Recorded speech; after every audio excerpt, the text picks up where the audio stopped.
ሰላም ሰላም ሰላም ለእናንተ ይሁን የተወደዳችሁ ቅዱሳን።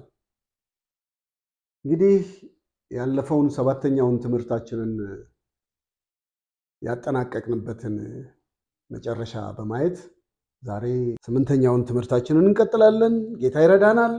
ተባረኩ። እግዚአብሔር አሁንም ከኛ ጋር ስላለ እግዚአብሔርን እናመሰግናለን። እንጸልይና እንጀምራለን። እንወድሃለን፣ እናከብርሃለን፣ እንገዛልሃለን።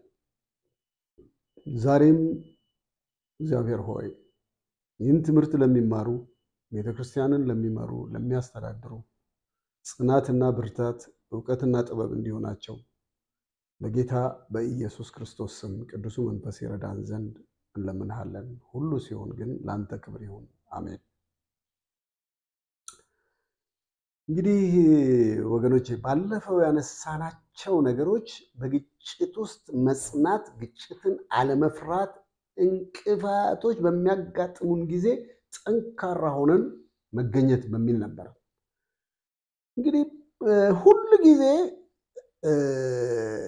አንድ ነገር አለ። ባንወደድም አንዳንዶች ባይሰሙንም ጠንካራ መሪ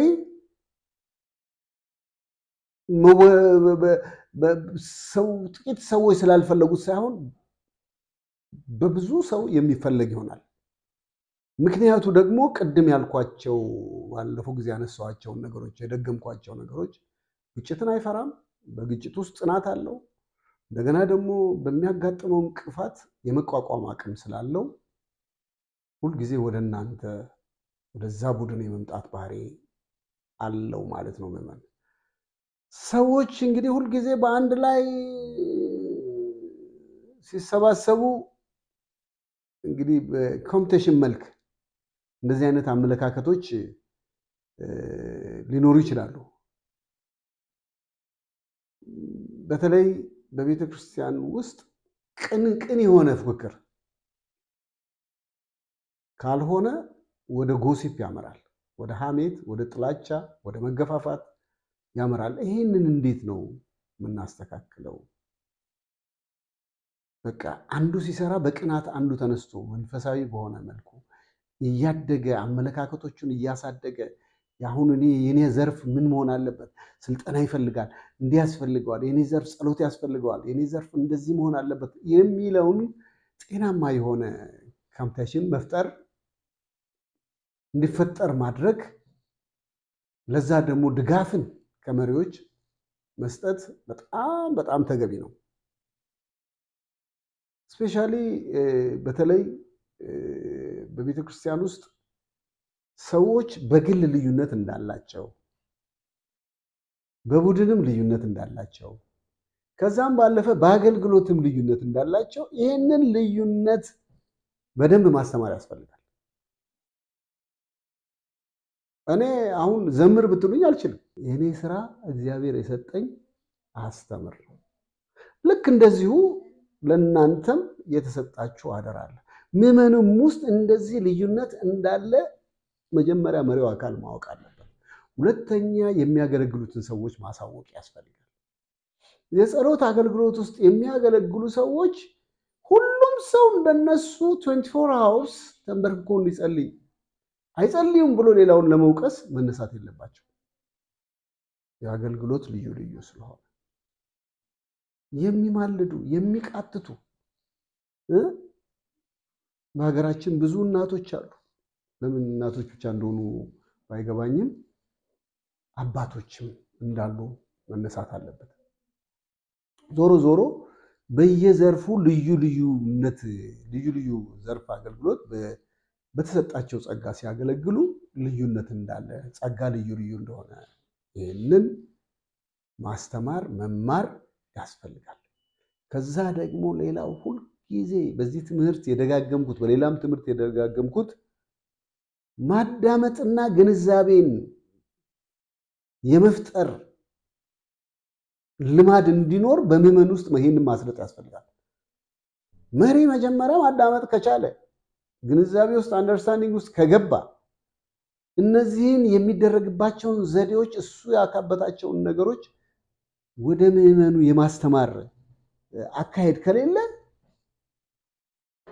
ትርጉም አልባ የሆነ ግንኙነት ሊኖር ይችላል።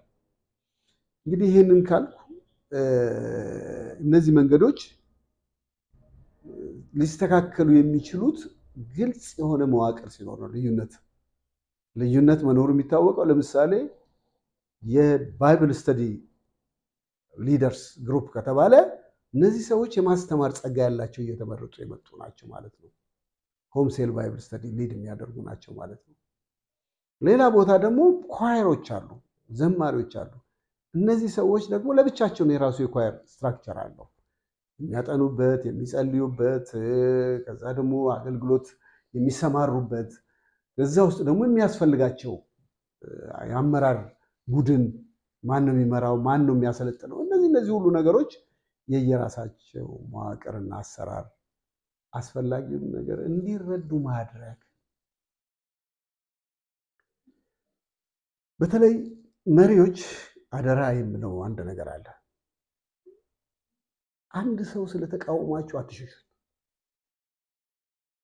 የቅርብ ግንኙነት አድርጋችሁ ምክንያቱም ተረዱት። ወይ እሱ ጋር ይሆናል ችግሩ፣ ወይ እዛ ቡድን ጋር ይሆናል ችግሩ፣ ወይ እናንተ ጋር ይሆናል። ስለዚህ በመራራቅ የሚፈታ ችግር የለም። ቤተክርስቲያን አስተዳደር ላይ በማንኛውም የሰዎች ወይም የማህበረሰብ ስብስብ ውስጥ ያለና የተለመደ ነገር አለ። ምን አይነት ነው? አንዳንዴ ውጥረት ይከሰታል፣ አንዳንዴ ይሄ ጭንቀት ይመጣል። አንዳንዴ እነዚህ ነገሮች ሲመጡ ንዴቶች ይመጣሉ፣ ውጥረቶች ይመጣሉ። እነዚህ እንዳይባባሱ ምን ማድረግ ያስፈልጋል? አስተዳደር፣ የቤተክርስቲያን አስተዳደር አመራሩ ደፍሮ እዛ ውስጥ ግጭትን ሳይፈራ መፍትሄውን በፍቅርና በእውነት መከታተል አለባት ማለት ነው። እንደዚህ የሚሆነው መቼ መሰላችሁ? የለውጥ ሂደትን ለመረዳትና ለማስተዳደር የሚችል መሪ ሲሆን።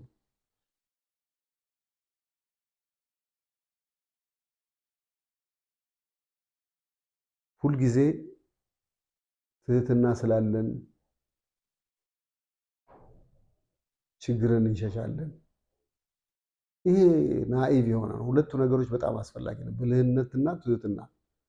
ስለዚህ በተለይ የትኛውም በአካባቢያችን የሚከሰት ትንሽም ይሁን ትልቅም ይሁን ችግር ሲመጣ በመሸሽ የኛ ትህትናውን የሚገልጽ መሪ አይደለም። ስለዚህ ሰዎችን ምን ማድረግ ያስፈልጋል? በደንብ ስለ ልዩነታችን ማስተማር፣ መዋቅሩን ማስተካከል ያስፈልጋል ማለት ነው። እንግዲህ ቅድም አንዳንድ ነገሮችን ያነሳዋቸው ነገሮች ስላሉ በተለይ ስትራክቸራችንን ግልጽ የሆነ እንዲሆን በተለይ ከመሪነታችንን ከሚቃወሙት ጋራ የቅርብ ግንኙነት ካላደረግና ይህን ግልጽ ካላደረግን ኢንፎርማል ሁልጊዜ ከፎርማሉ ኢንፎርማሉ ከበዛ በጣም አስቸጋሪ ነው። በአጠቃላይ የቤተክርስቲያናችንን እና የመሪዎቿን ባህሪያት በደንብ ጠንቅቀን ማወቅ ያስፈልጋል። ማደግ የምንችልበትን መንገዶች መቀየስ ያስፈልጋል። እነዚህን ደግሞ በደንብ ለመለየት እንደ እግዚአብሔር ቃል ጉዳዮችን ለማስተካከል መጸለይ ያስፈልጋል ማለት ነው። እንግዲህ ይህንን በአጠቃላይ ያሉትን ዝርዝሮች ብዙ ነገር ውስጥ እየገባን ተነጋግረናል። አሁን ወደ አንድ ቤተክርስቲያን የሚመራው መቼም መሪ ሰብሳቢ ይኖረዋል። እንደገና መጋቢ ብለንም እናስቀምጣለን። መጋቢ አንድ የቤተክርስቲያን መሪ ነው። መጋቢ ታዲያ ምንድን ነው? አያችሁ፣ አሁን ስለ ቤተክርስቲያን አስተዳደር ነው እያነሳን ያለ ነው። መጋቢ ለሚለው ቃል ሁለት ትርጓሜ እናነሳለን። ይህም አንደኛው ባህላዊ ትርጉሙ ነው፣ የተለምዷዊ ትርጉሙ ነው። ሁለተኛው ግን መጽሐፍ ቅዱሳዊና ዋነኛው ትርጓሜ ነው። መጋቢ ወይም ይሄ ባህላዊ ትርጉም ብለን የምንለው አንድ መጋቢ ከቤተ ክርስቲያን ውጪ ባለው ባህላዊ አነጋገር የራሱ የሆነ ትርጉም ሊሰጠው ይችላል።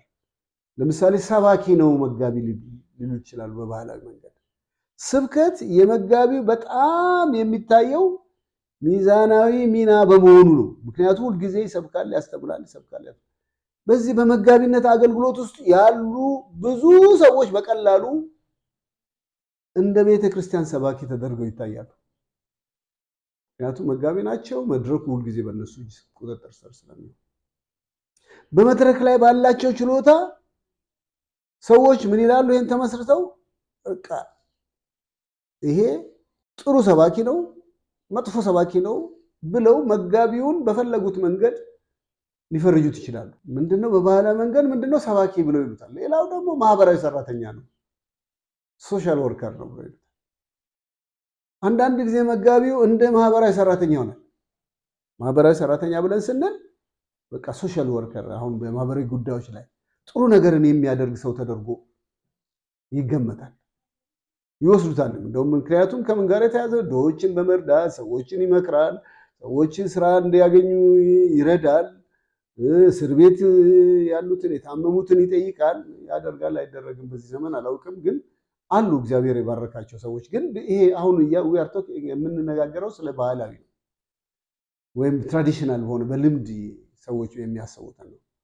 ሌላው ደግሞ የተከበረ ነው ብሎ ይተላል። ሁሉም ሰው ፓስተርዬ ፓስተርዬ እንግሊዝኛውን የምንጠቀመው ለዚህ ነው። ፓስተርዬ ፓስተርዬ እንደዚህ መባል የሚፈልጉ አሉ። ሰውም ደግሞ በተለምዶ ይሄንን ያደርጋል። አንዳንድ ጊዜ መጋቢው እንደ ጥሩ ሰው ይታያል፣ መጥፎም ሊሆን ይችላል። እንዲያውም አንዳንዶች ክቡር ተብለው መጠራት ስለሚፈልጉ ክቡር ገሌ ተብለው ይጠራሉ። ሰዎች በተለያየ ቦታ ላይ እነሱን ነው የሚጠሯቸው፣ እነሱን ነው ለግብዣ የሚጠሯቸው፣ ወይም ማህበራዊ ስብሰባዎች ላይ ጠቅላላ እነሱን ነው የሚጋብዟቸው። መጋቢዎች እንደ ንጹህ የተማሩ ጥሩ ስነ ምግባር እንዳላቸው ተደርገው ይሄ በቀደም ባልኩት በተለይ በባህላዊ መንገድ የተሰጡ ትርጉሞች ናቸው። መጽሐፍ ቅዱስስ ምን ይላቸዋል? መጋቢዎች ለመጋቢ ምንድነው የተቀመጠለት ቃል አለ። በቀጥታ ሲተረጎም በደንብ አዳምጡኝ። በቀጥታ ሲተረጎም መጋቢ ማለት እረኛ ማለት ነው። እረኞች የእንስሳቶቻቸውን ፍላጎት ምን የሚያደርጉ ነው? የሚያሟሉ፣ የሚንከባከቡ እንደ እረኛ መጋቢዎች የህዝባቸውን ፍላጎት ምን የሚያደርጉ ናቸው? አዎ ልክ መዝሙር 23ን ሙሉ ስታነቡ እግዚአብሔር እረኛዬ ነው ብሎ ነው የሚጀምረው።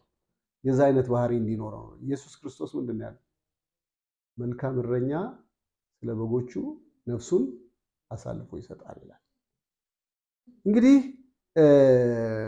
መጋቢዎች ህዝባቸውን የሚያውቁ መሆን አለባቸው። መጽሐፍ ቅዱስ እንደሚል አውቀው የሚመሩት መሆን አለበት። ትልቁ እረኛችን ያው የምናውቀው ጌታ ኢየሱስ ክርስቶስ ነው።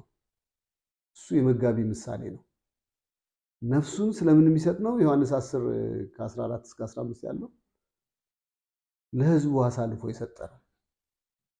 ነፍሱን ስለ በጎች አሳልፎ የሚሰጠው እና በዚህ ውስጥ የሚገርመው ነገር በበጎች ህዝቡን የመሰለው ጌታ ያው በእስራኤል ውስጥ ስላሉ በጎች በዚህ በፊት አንስቻለሁ። እነዚህ በጎች ድምጽ ሰምተው ነው የሚከተሉት። እነዚህ በጎች እረኛው ከፊት ሆኖ ነው የሚመራቸው። አውሬው ይመጣ። መጋቢ ማለት የመጽሐፍ ቅዱስ መጋቢ ማለት ይሄ ነው። እንግዲህ ሁለተኛው ስለ ሽማግሌ ነው። ሽማግሌ ብለን የምንላቸው ፕሬስቢቴሪያን ኤልደርስ ብለን የምንላቸው በጥበብ የሚመሩ የተጠሩ ሰዎች በማለት ነው የሚገልጻቸው። ሆኖም በአዲስ ኪዳን የመጋቢውን በጥበብ ወይም ብስለት ስለ ጥሪው ሲያነሳ እነዚህን ነገሮች ለመጋቢውም አውሎት እንደሚሰራ እንመለከታለን። እንግዲህ አሁን ስለ መሪዎች ነው እየተነጋገርን። አሁን ስለ መጋቢ አነሳን፣ ስለ ሽማግሌዎች አነሳን። እንደገና ደግሞ ኤጲስቆጶስ የሚል አለ። ኤጲስቆጶስ የሚያይ ሰው ነው። ምን ማለት ነው? ይህ መሪ በእግዚአብሔር የአጥቢያ ቤተክርስቲያንን የሚቆጣጠር ማለት ነው። በእግዚአብሔር የተመረጠ ክህሎት ያለው መሪ ማለት ነው። እግዚአብሔር ሕዝቡን እንዲመራ ያስቀመጠው ሰው ማለት ነው። መሪዎች በጥበብ በእውቀት ሕዝቡን አውቀው መምራት እንዳለባቸው ለመጠቆም ነው። ሌላ በአንድ በኩል ደግሞ ሌላ አገልጋይ ተብሎ ይጠራል። ይሄው መጋቢው በተለያየ ስም ስለሚጠራ መጋቢን እንደ አገልጋይ የሚገልጹ ብዙ ቃሎች አሉ። አሁን እየተነጋገርን ያለው ስለ መጋቢ ነው እስካሁን ድረስ። ከነዚህ ቃላቶች ውስጥ አንዱ ጳውሎስ በሐዋርያት ሥራ ምዕራፍ 26 ከቁጥር 12 እስከ 16 ጠቅሶታል። በመሰረታዊ ሐሳቡ አገልጋይ ወይም ረዳት የሚለውን ቃል የሚገልጽ ሲሆን በጥሬ ቃል መጋቢ ነው። መጋቢ የሚለውን ቃል ነው። እንግዲህ ቃሉ የመጣው ከሮማውያን ነው፣ አገልጋይ የሚለው። ምክንያቱም በዛን ጊዜ ሮማውያን የባሪያ ንግድ ትልቅ ስራቸው ስለሆነ በአንድ ትልቅ መርከብ ውስጥ ታስሮ ከሌሎች ባሪያዎች ጋር በመሆን በዛች በሜዲትራኒያን ባህር ውስጥ ለመቅዘፍ ሲሰራ የነበረው ባሪያ የዛ ባሪያ ስም አገልጋይ ተብሎ ይጠራል። ስለዚህ አገልጋዮች ብቻቸውን አይሰሩም። ነገር ግን ከሌሎች ጋር ምን ያደርጋሉ? የእግዚአብሔርን መንግስት ለማስፋት የሚያደርጉት ጥረት ነው ማለት ነው። መጋቢ ብቻውን ከብዙ አገልጋዮች ጋር ቀደም እንደተናገርኩት ባሪያዎች ትልቅ መርከቡን ብዙ ቦታ መቅዘፊያ ግራና ቀኝ አለ፣ ያገለግላሉ። ዋና መሪ አላቸው። ከዛ ነው የመጣው። እንግዲህ መጋቢ የሚለው ቃል አንድ በኩል የሰውን ልብ ያያል ማለት ካልቀረበ ግን ማየት አይችልም ወገኖች። በሌላ የትርጓሜው ነው መጋቢ የሚለው ፓስተር የሚባለው። ሽማግሌ የሚለው ቃል ደግሞ የሰውን ጥበብና ብስለትን ይለያል። ምን ማለት ነው? ይሄ ኤልደርስ የተባሉ ሰዎች እነዚህን ሰዎች ለማሰማራትም ለመምከርም ሌሎችን ጥበቦችንም ለመጠቀም ይህ ቃል በእግዚአብሔር ቃል ውስጥ በተለይ ለመሪዎች በተለይ ለመጋቢዎች በተለያየ ስም ለተጠራችሁ ሰዎች የተቀመጠ ነው። ኤጲስቆጶስ የሚለው ቃል ሰዎችን ለለውጥ ማነሳሳት የሚችሉ እንደሆነ ለማሳየት የተቀመጠ ነው። ምን ለማድረግ ነው? ሁል ጊዜ ለውጥ መኖር አለበት። እንዴት አድርገን ህዝቡን እንድረሰው? እንዴት አድርገን የተቸገሩት ሰዎችን እንጎብ? እንዴት አድርገን የጸሎት ፕሮግራም ለታመሙት ፈውስ ፕሮግራም እናዘጋጅ? እንዴት አድርገን ህፃናትን በእግዚአብሔር ቃል እንኮትኮት? ወጣቱን እንዴት አድርገን ነው ዘመኑን እንዲዋጅ ማድረግ ያለብን? እነዚህ ሁሉ ጥያቄዎችን ወደ ለውጥ እንዲመጣ ወደ እድገት እንዲመጣ የሚያደርግ መሪ እንደ ኤጲስቆጶስ ይቆጠራል ማለት ነው መጋቢ። ቅድም እንዳልኩት ደግሞ የመጨረሻው አገልጋይ ተብሎም እንደሚጠራ ነው። ይሄ አገልጋይ የሚለው ቃል ሰውየው የሚመጣውን ለውጥ ለማየት ለማገልገል ለመስራት ፈቃደኛ የሆነ ማለት ሰብሚሽን ያለው ሰው መሰጠት ያለው መሆን አለበት መጋቢ ማለት ነው። በተለያየ ስም ሊጠራ ይችላል።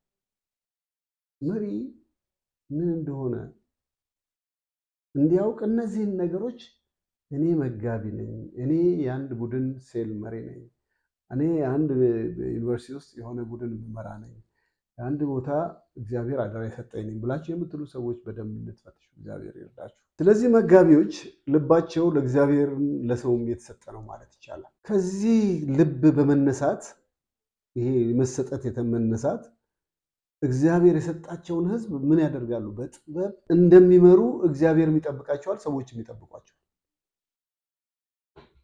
ለእግዚአብሔር ሙሉ በሙሉ እንዲኖሩ የተሰጡ ናቸው። እንደ ቃሉ ነው የማወራው፣ እንደ ቃሉ ነው የምናገረው። አስተዳደራዊ ጉዳይ ላይ ሙሉ በሙሉ ለገሌና ለገሌ ለገንዘብ ለዚህ ዓለም ወይም ለቡድን ወይም ለሌላ ነገር የተሰጡ አይደለም። በቃ ለሙሉ ለእግዚአብሔር ሕያው ቃል የተሰጡ መሆን ይጠበቅባቸዋል ማለት ነው። በተለይ መስበክን፣ አንዳንዶች ደግሞ ማህበራዊ ጉዳዮችን ማለት ማህበረሰብ ውስጥ ያለውን ችግር፣ ክርስቲያኑ ማህበረሰብ ውስጥ ያለውን ችግር የሚፈቱ ሌሎችንም ነገሮች ሊሰሩ የሚችሉ ሊሆኑ ይችላሉ። ከዚያም በላይ መጋቢዎች ኦርዴንድ በሆኑበት ስራ ተሰጥተው በትህትና ዝቅ ብለው የእግዚአብሔርን ሕዝብ እንደ እግዚአብሔር ቃል የሚመሩ ናቸው ማለት ነው። መጋቢ መሆን ለእግዚአብሔር ሕዝብ የእግዚአብሔር ወኪል መሆን ነው። እግዚአብሔር ልጁን ኢየሱስ ክርስቶስን ወደ ምድር ሲልከው መጽሐፍ ቅዱስ ዮሐንስ ወንጌል ምዕራፍ 1 ላይ እንደሚናገረው ምንድነው የሚለው? እግዚአብሔርን ከቶ ማንም አላየውም፣ አንድያ ልጁ ኢየሱስ ክርስቶስ ምን አደረገ? ተረከው ነው የሚለው። በምንድን ነው የተረከው? ትላልቅ ቤት ሰራ፣ ብዙ ገንዘብ ሰበሰበ። እነዚህ በጣም አስፈላጊዎች ናቸው፣ አያስፈልጉም ማለት አይደለም። ግን ዋናው አጀንዳ የጌታ ኢየሱስ ክርስቶስ የተራቡትን አዝኖላቸው በበረሃ ማስመገብ ነው። የታመሙትን መፈወስ ነው። እንደገና ለአገልግሎት ያዘጋጃቸውን 12ቱን ደቀ መዛሙርት ቁጭ ብሎ 3 ዓመት ተኩል ማስተማር። የመጨረሻውና ዋነኛ የመጣበት የኢየሱስ ክርስቶስ አጀንዳ መልካም እረኛ ስለ በጎቹ ነፍሱን እንደሚሰጥ እንዲሁ ኢየሱስ ለዓለም መድኃኒት ይሆን ዘንድ በመስቀል ላይ ስለኛ ቤዛ ሆነ።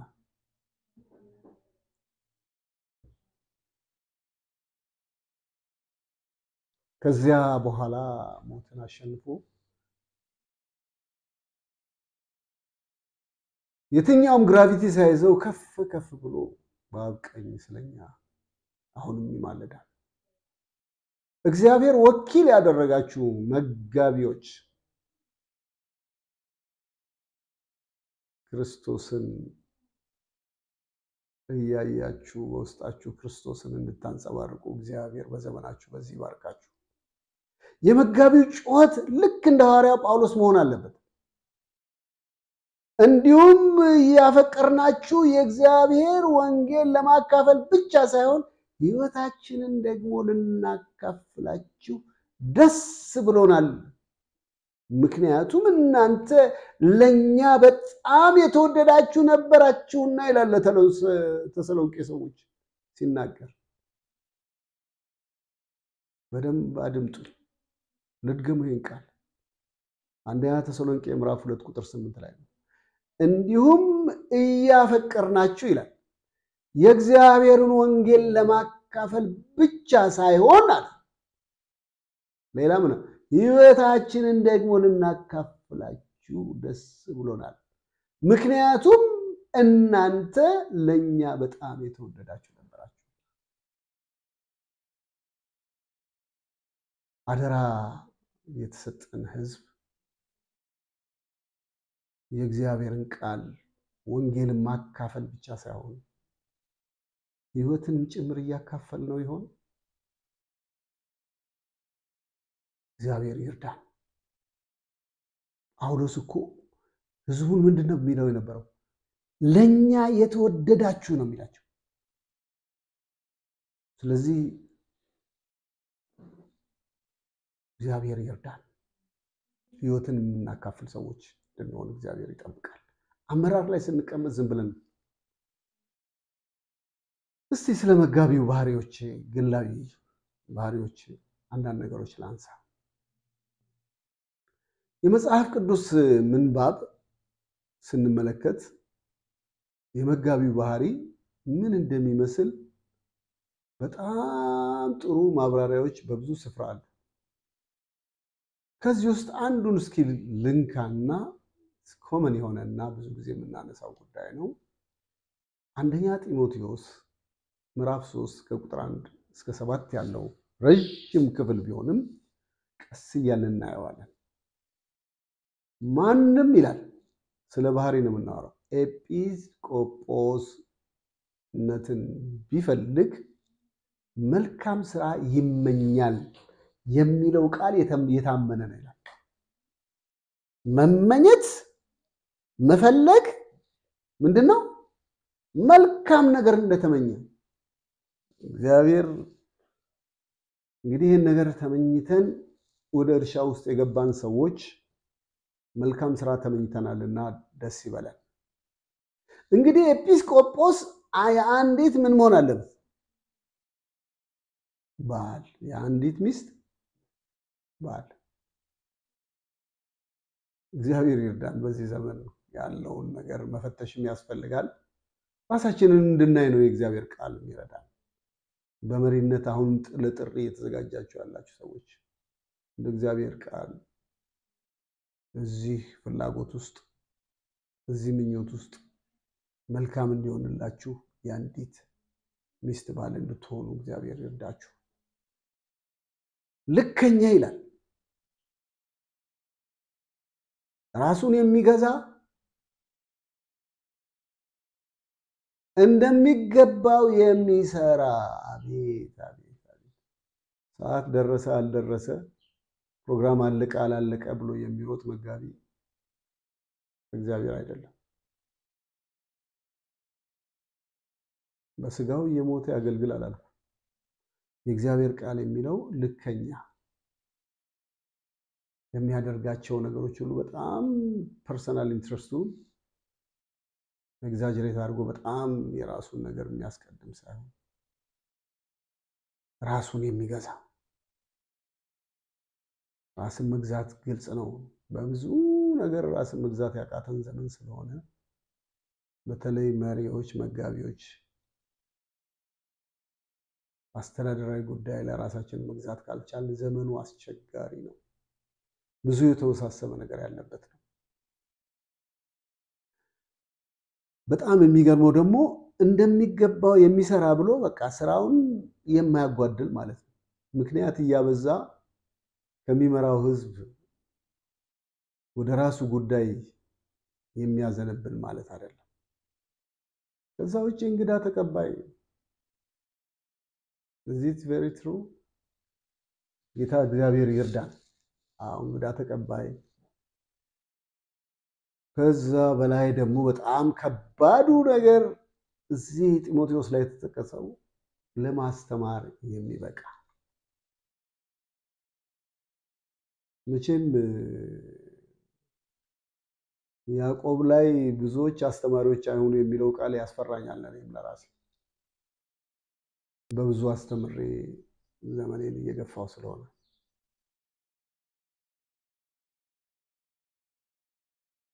ለአስተማሪነት በቅተን ነው ወደ መጋቢነት የመጣ ነው።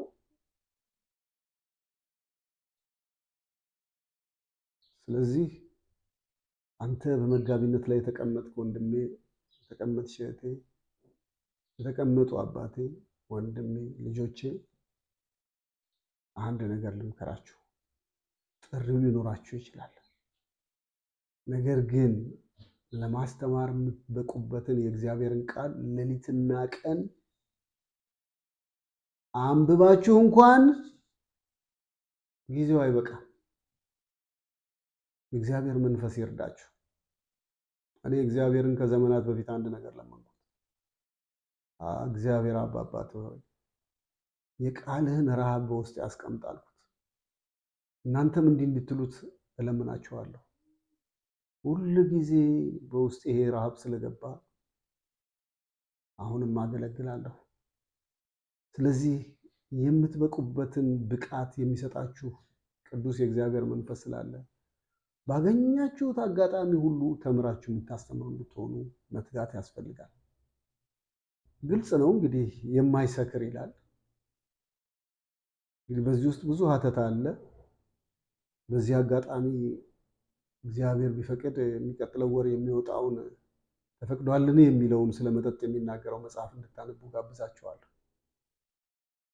ሌላ የማይጨቃጨቅ ነው። መጋቢ ጭቅጭቁ የሚጀምረው ከቤቱ ነው፣ ከሰፈሩ ነው፣ ከመንደሩ ነው። ቤተክርስቲያን ሲመጣ ያንን ይዞት የሚመጣውን ነገር ጤነኛ ከሆነ እዚህ ያለው ጭቅጭቅ ለሱ ቀላል ይሆናል። ሌላው የማይከራከር ይላል፣ ገር የሆነ ይላል።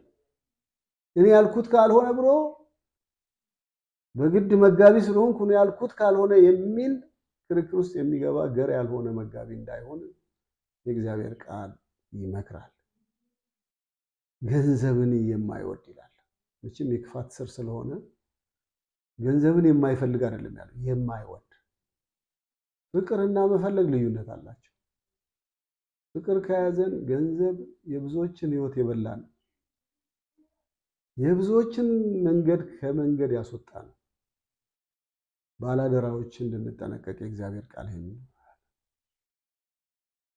ከዚያ ውጪ ቅድም እንዳልኩት ቤታችን ካልሰራን በተለይ አንደኛ ነገሥት ምዕራፍ 6 ቁጥር 7 ላይ የሚናገረው ቃል በጣም ከባድ ነው።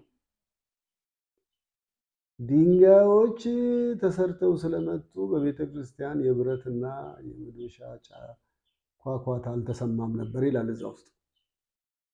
ይህ ማለት ምን ማለት ነው? ቤታችን ውስጥ ከተሰራን መጋቢው ተሰርቶ ልጆቹን በስርዓት ቤትዳሩን ባለቤቱን የሚያስተዳድር ከሆነ ቤተ ክርስቲያን ሲመጣ አይቸገርም። የሚንኳኳ ነገር የለ፣ ጩኸት አይኖርም።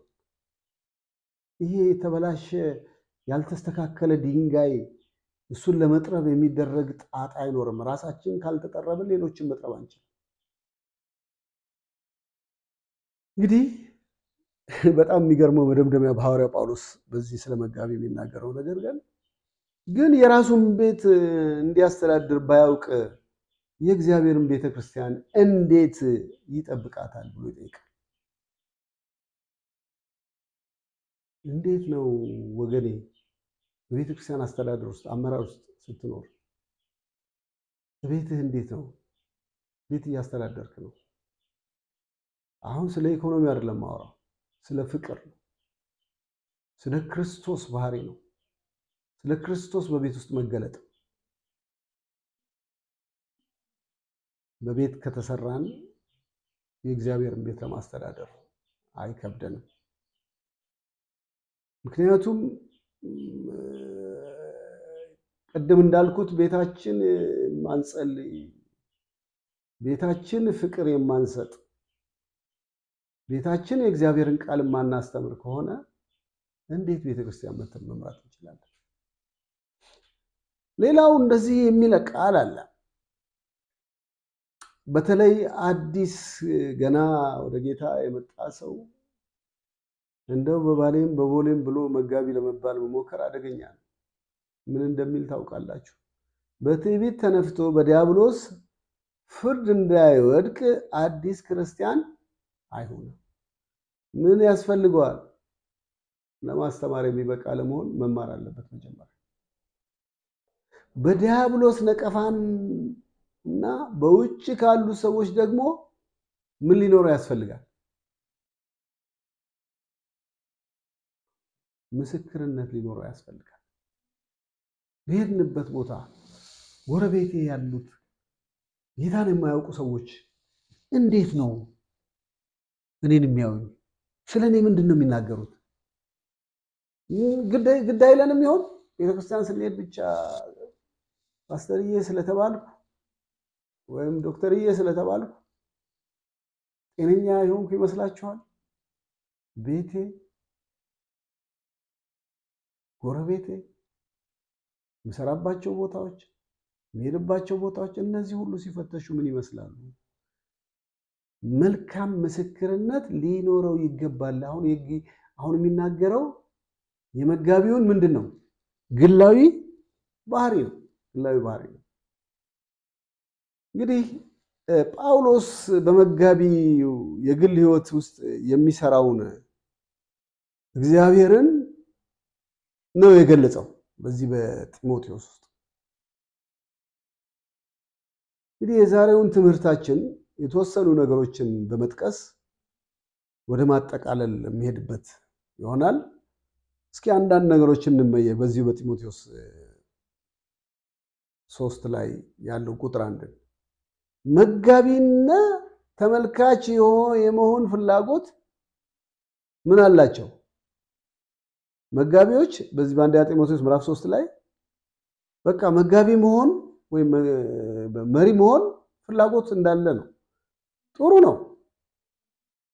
ነገር ግን በሁለተኛ ደረጃ የሚያስቀምጠው 3 እና 2 ላይ እና 3:7 ላይ የሚያስቀምጠው ከነቀፋ በላይ መሆናቸው ማለትም በቤተ ክርስቲያን ውስጥ ሆነ በአጠቃላይ በማህበረሰብ ውስጥ መልካም ስም አላቸው ወይ አለኝ ወይ ብለን እንጠይቅ። እግዚአብሔር ይርዳል። በተለይ ምዕራፍ 3 ቁጥር 2 ላይ ራሳቸውን የሚገዙ የተከበሩና እንግዳ ተቀባይ ናቸው ማለትም የራሳቸውን ፍላጎት ለራሳቸው የሚሆነውን ነገር ለሌሎች አሳልፈው የሚሰጡ ሆናል። ብዙ ጊዜ ውጪ ፕራይቬሲ እና ታይም ጊዜና የራስን ቤተሰብ ስፍራ በቀላሉ ማንም ስለማይሰጥ በአጠቃላይ ቅድም በዝርዝር እንደተናገርኩት መጀመሪያ ማስተማር አይደለም ተምረየድለው ወይ እግዚአብሔር ቃል ዕውቀት በውስጥ ያለው ወይ ሰውን ኢንከሬጅ ለማድረግ ለማስተማር ከክፋት ለማስመለጥ ከጠላት ሐሳብ ነጥቀ ለማውጣት አቅም አለን ወይ? ይሄ በጣም ትልቅ ጥያቄ ነው። እንግዲህ የተቀሩትን እግዚአብሔር ቢረዳን በሚቀጥሉት የሚቀጥሉት 7 የሚሆኑ ወይም 6 የሚሆኑትን ነገሮች በሚቀጥሉት በ9ኛው ትምህርታችን ላይ እንገልጻለን። ለዛሬ በዚህ እናበቃለን። ጌታ ይረዳናል። በተለይ የመጋቢን ባህሪ በደንብ ማየት ስላለብን የሚቀጥለውን ፕሮግራም ደግመን እናያለን። እስከዚህ ጊዜና እስከዚህ ሰዓት የረዳን እግዚአብሔር ክብሩን ጠቅልሎ ይውሰድ። አሁንም እግዚአብሔርን የምንለምነው የምናስተዳድረው ቤተክርስቲያን መሪ ሆነን ደግሞ በተቀመጥንበት ወንበር ላይ እግዚአብሔር ከፍ ብሎ እንዲታይ ራሳችንን ለዚህ ደግሞ እግዚአብሔርን ለማወቅ ክርስቶስን ለመምሰል ለሌሎች ደግሞ ምሳሌ ለመሆን እንዲረዳን እየጸለይን ይህን ትምህርትም እየተከታተልን እንደው ህይወታችንን ለጌታ ሰተን እንድንኖር እግዚአብሔር ጸጋውን ያብዛልን። እንጸልያለን። እግዚአብሔር አምላካችን ሆይ በዘመን ሁሉ አንተ አትለወጥም። እንወድሃለን፣ እናከብርሃለን። በቀረልኝ ዘመን አንተን አመልካለሁ፣ አንተን አገለግላለሁ፣ ህዝብህን አገለግላለሁ ብሎ በመሪነት ላይ ለተቀመጡ አስተዳዳሪዎች፣ መጋቢዎች እግዚአብሔር ሆይ ጥበብና ማስተዋልን እንደ ቃል መኖርን እግዚአብሔር ሆይ ችግርን የመቋቋም አቅም እንድትሰጣቸው እጸልያለሁ። እግዚአብሔር ሆይ ደግሞ ስለነበረን ጊዜ ተባረክ። እኔም ባሪያንም ስለረዳኸኝ ተመስገን። ሁሉ ሲሆን ግን ላንተ ክብር ይሁን በጌታ በኢየሱስ ስም አሜን።